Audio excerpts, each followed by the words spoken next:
Your attention please, passengers of Lion Airlines on flight number JT016.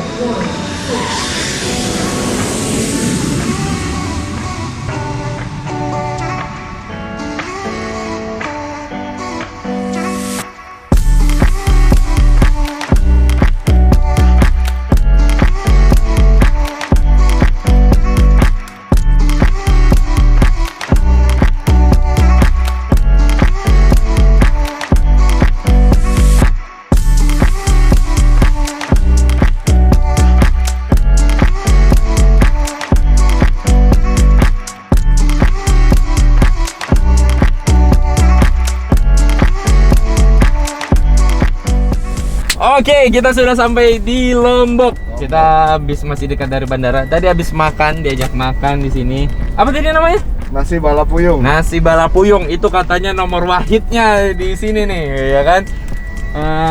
Ya. Bandara ya. Nasi balapuyung. Nasi balapuyung dekat bandara itu memang udah jadi ikon banget. Jadi kalau katanya kalau nggak ke Lombok, mampir belum ke Lombok. Jadi kita mampir gitu ya kan. Dan terima kasih dulu buat Mas. Siapa di belakangnya? Rizal sama Roland. Mas Roland. Kenapa saya panggil Mas? Ya orang Jawa tuh. Orang Malang. Orang Malang yang sukses di Lombok gitu kan. Dan terima kasih pastinya ada Mas Bowo juga di mobil yang satu. Kita ada 2 mobil. Sekarang kita mau kemana ini? Kita menuju ke Mataram. Kita ke Mataram ya? Ibu kota Lombok. Lombok. Ini sebenarnya udah jam waktunya Lombok itu jam 4 gitu kan. Di jam gue sih masih jam 3. Tapi karena sini beda 1 jam. Sudah jam 4. Kita istirahat dulu lagi aja. Tadinya mau ke Paralayang, cuman kayaknya nggak keburu lah. Kita kalau buru-buru ke sana hari udah terlalu sore juga. Jadi kita istirahat dulu aja. Ya mungkin cari ngedrone kali. Gue pengen ngedrone kota Mataram sore dan malam buat hyperlapse aja. Oke? Ikutin terus kegiatan kita VMS di Lombok. Seru banget pokoknya.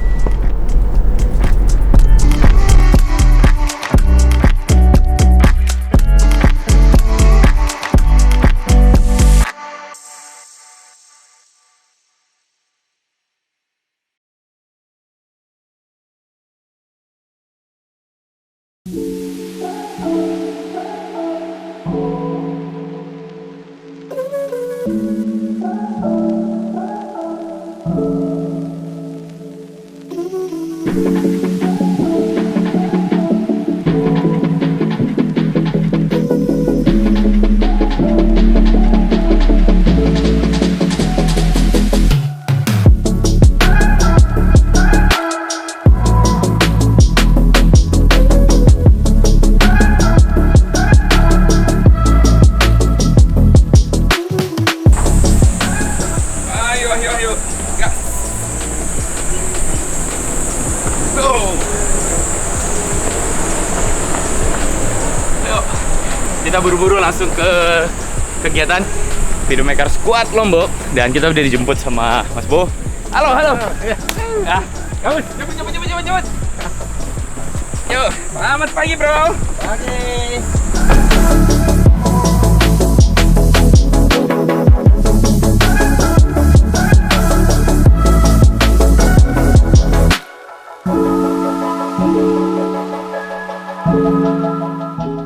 Oke, kita sampai akhirnya di lokasi.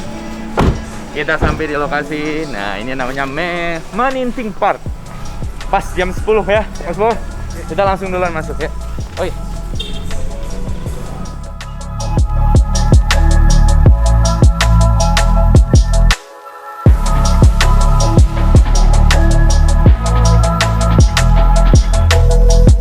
Oke, halo teman-teman semua. Assalamualaikum warahmatullahi wabarakatuh.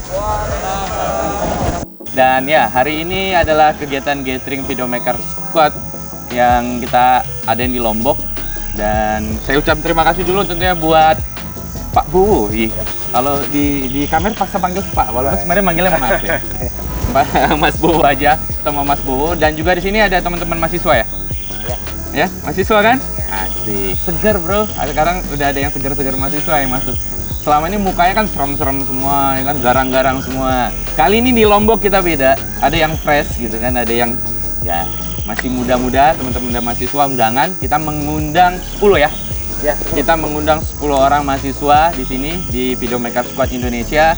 Tujuannya kita pengen support. Jadi VMS pengen support generasi muda tentunya yang pengen belajar tentang videografi, bagaimana caranya, cara berpikir seorang videografer, bagaimana apakah karirnya videografer, dan tentu nanti di sore hari kita belajar tentang komposisi plus kamera movement dengan gimbal. Nah, bagaimana kegiatannya? Kita langsung berjalan aja.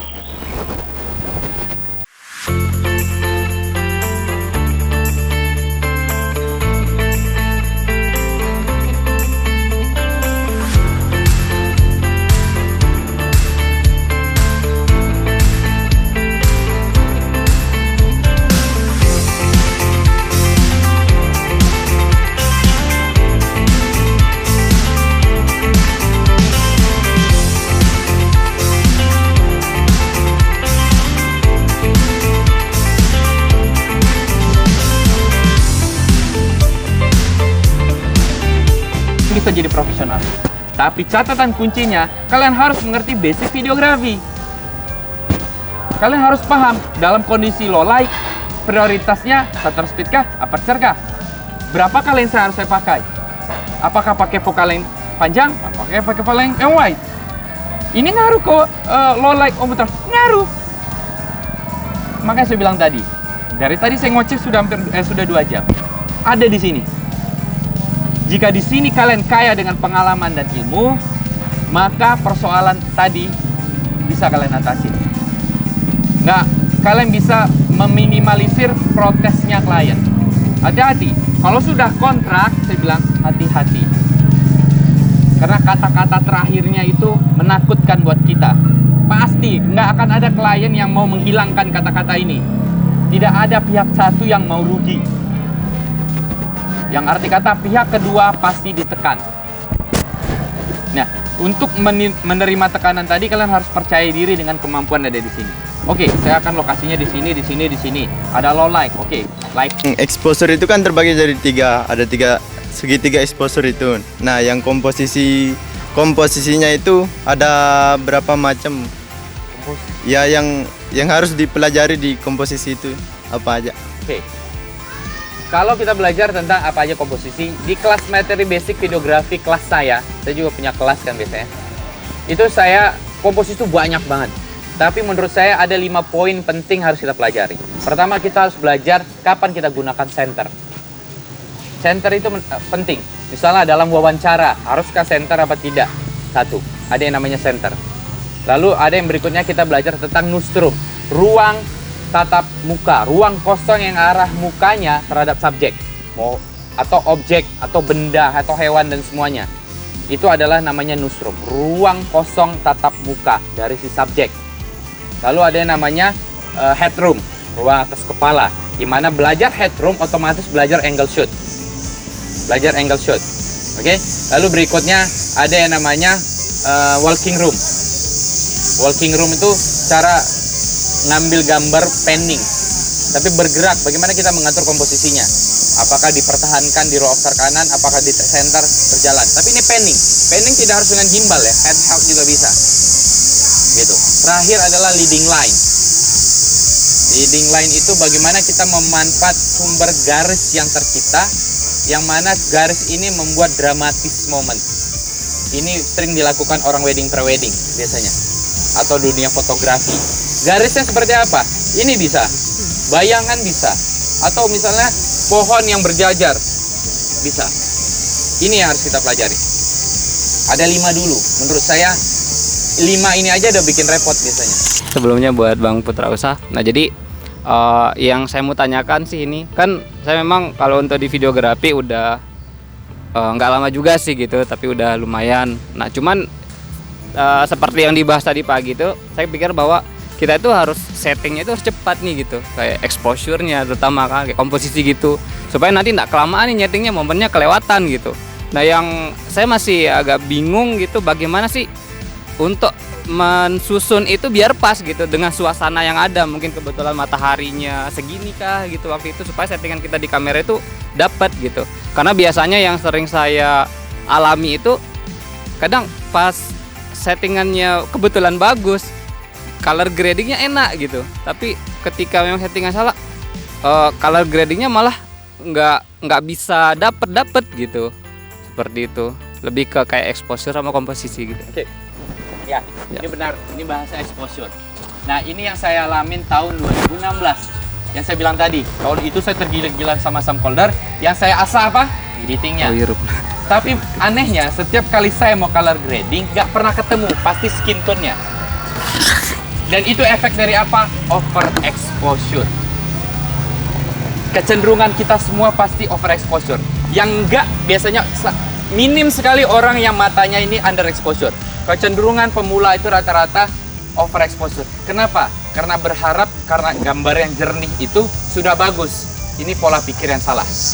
Menurut saya gambar yang bagus itu adalah kalian harus menghitung subjek, objek, benda terjauh, baru background. Backgroundnya apa? Misalnya langit, matahari dan semuanya. Saat matahari tanggung naik di apa itu? Oh, apa itu? Saya bilang tadi untuk api unggun, daerah apa? Hah? Bresek. Brese ya, bukan kresek ya. Brese. Kalian pasti sudah bayang itu kresek seperti apa. Nah, dalam khayalan saya begitu melihat Brese ya. Brese itu begini ya khayalan saya. Momen itu akan saya ambil pakai kamera 360. Saya kebetulan bawa 3 kamera action cam, 2 360. Saya akan lesak satu dekat ban, satu dekat kamera. Jalan. Gitu. Ada 3 orang lagi kayak kencang-kencangan kesannya. Lalu nanti ambil juga drone. Pada saat mereka kebut-kebutannya. Lalu ambil kamera darat pada saat misalnya itu udah gundukan gitu ya. Hayalan saya ini. Begitu saya lihat Merese itu. Nanti trail ini kamera action cam-nya letak di bawah. Motor ini loncat, slow mo. Langsung dipercepat lagi. Satu. Senja harinya seolah-olah kayak pada saat matahari turun, kita akan ambil pada satu momen orang tuh buka helm. Kelihatanlah orang yang pakai itu. Letakin bertiga ini siapa? Nah. Lalu mereka buat api unggun, di situ ada tenda. Lalu mereka kayak seolah-olah ngeteh bareng, ketawa bareng-bareng. Itu saya susun dalam seketika untuk besok. Oke, kita sudah beres tadi mulai dari jam 10 pagi. Kita ngobrol tentang manajemen lah, bagaimana cara berpikirnya seorang videografer. Lalu tadi siangnya tanya jawab. Dan sore harinya, seperti selalu gue janjikan, kita belajar movement gimbal. Kita belajar movement gimbal. Dan ini kalian tunggu pasti ya? Movement gimbal, ya kan? Kita bakalan movement gimbal. Bagaimana caranya ngatur komposisi plus dengan movement gimbal. Nah, bagaimana kegiatannya? Yuk, kita langsung nih. Gas. Yuk. Gas.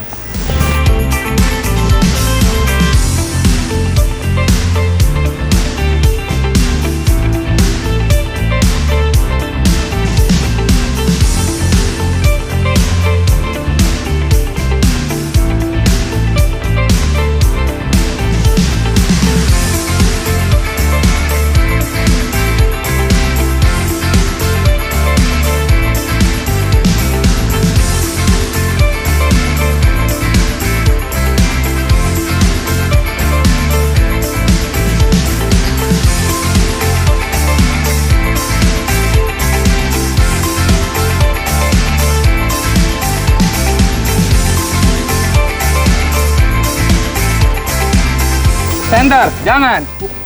Salah. Dari sini kiri tiba center, kaget penonton. Dari sini fokus center saya. Karena dia tokoh utama. Yuk. Saya di samping. Oke, terus center, pertahankan pelan. Oke, sip. Center, mulai geser ke kiri, pelan. Jaga headroomnya, sip. Terus. Terlalu lebar nggak apa-apa. Awas nabrak. Oke, sip. Sekian, tahan detik. Ekstra pro dia nelfon, jaga, maju. Sip. Oke. Terus, dari sini tunggu dulu ekspresi dia. Betul. Oke. Oke, itu kepalanya ada headroom, usahakan. Ya. Oke, terus dari sini mulai berlahan dia letakkan di kanan. Orang yang di sana ada di kiri. Orang yang di sana mulai di kiri. Betul. Tahan dulu sekian detik. Fokusnya sampai muncul. Nggak fokus, kita fokusin. Baru masuk. Enak nggak? Coba aja lihat. Pasti lebih enak. Jadi penonton belajar komposisi itu adalah kadang kita bisa memaksa penonton untuk ikutin yang kita mau. Ya. Itu benar, tapi itu benar. Udah bagus. Oke, bagus sekali. Yang lain, coba, ayo.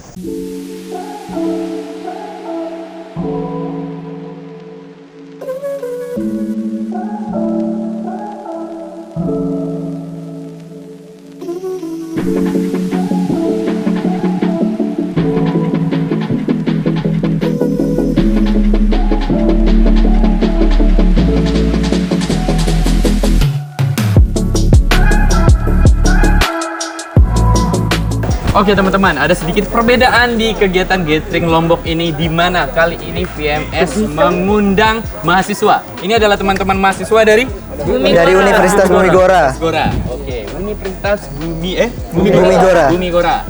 Sebenarnya ada 3 ya tadi ya? Ada 3 kampus ya? Iya. Kita undang sekitaran ada 15 orang mahasiswa dari 3 kampus, dan beberapa teman-teman mahasiswa kemarin tadi sudah pulang duluan, dan ini beberapa teman-teman dari Bumi Gora ya. Oke. Nah, bagaimana teman-teman setelah mengikuti, tentu kalian baru kenal VMS tentunya. Bagaimana menurut kalian setelah kegiatan dari 10 pagi hingga sekarang sekitaran jam 5 sore? Kalau menurut saya sih ini acara yang sangat luar biasa sekali buat saya pribadi, dan saya yakin juga untuk teman-teman. Kenapa? Karena banyak pengalaman baru, ilmu baru yang disampaikan dengan cara yang luar biasa menurut saya. Jadi ilmunya itu benar-benar nangkep banget dari segala hal yang saya belum tahu, atau mungkin yang sebelumnya yang saya sudah tahu tapi dikembangkan lagi melalui Salah satunya apa? salah satunya seperti tadi itu yang cara pemaksimalan segitiga exposure itu, yang awalnya mungkin kita belajarnya secara dasar itu dari kampus, tapi ternyata pengaplikasiannya itu tidak semudah itu, dan dijelaskan tadi itu buat mind blowing juga gitu. Lebih dalam lagi tentang Yes. shutter speed dan aperture. Dan banyak komunikasi ya? Ada jurusan komunikasi? Desain visual. Oke, Desain komunikasi visual. Masih berhubungan tentu dalam dunia videografi, teman-teman. Nah, ini saya jadi terinspirasi sebenarnya. Ini ide dadakan waktu saya berangkat ke Lombok. Bagaimana kalau kita VMS mengundang banyak mahasiswa atau juga teman-teman yang masih SMA untuk mengikuti kegiatan kita, sehingga membantu teman-teman ini untuk lebih dalam memahami tentang videografi. Nah, kota berikutnya Pekanbaru. Kita akan di Pekanbaru, dan ini ada di Lombok. Terima kasih buat kalian. Semoga Terima kasih banyak. bisa bergabung dengan VMS tentunya ya. Oke, thank you buat teman-teman semua. Kita lanjut lagi. Pengen ngambilnya, orang ini cepat. Dari sini pindah ke sini. Tuh pindah ke sini, pukul-pukulannya. Lihat, gimbalnya bisa ngikutin. Kenapa? Disetting cepat. Tapi kalau kalian pengen sinematik, maka turunkan. Kalau di Moza misalnya 30. Mempercepat saya untuk bisa kalau mau main speed apa main lambat, cuma cukup scrollan doang. Ini kelebihannya si Moza Cross. Ini siapa tadi? Nah. Oke teman-teman, akhirnya selesai sudah kegiatan gathering Videomaker Squad Lombok ini. Karena sudah sekitar jam setengah 6 sore, tentu sudah mau maghrib. Dan ya, bagaimana teman-teman? Seru nggak hari ini? Seru! Enjoy ya? Ada ilmunya nggak nih? Ya, memang harapan saya adalah kegiatan kami ini bermanfaat buat semua generasi muda dunia videografi dan memajukan videografi di Indonesia. Dan kota berikutnya akan saya tuju adalah Pekanbaru. Jadi kalian siap-siap kota Pekanbaru. Dan terima kasih tentunya buat kalian semua, teman-teman Videomaker Squad Lombok yang sudah hadir dan mengikuti kegiatan ini.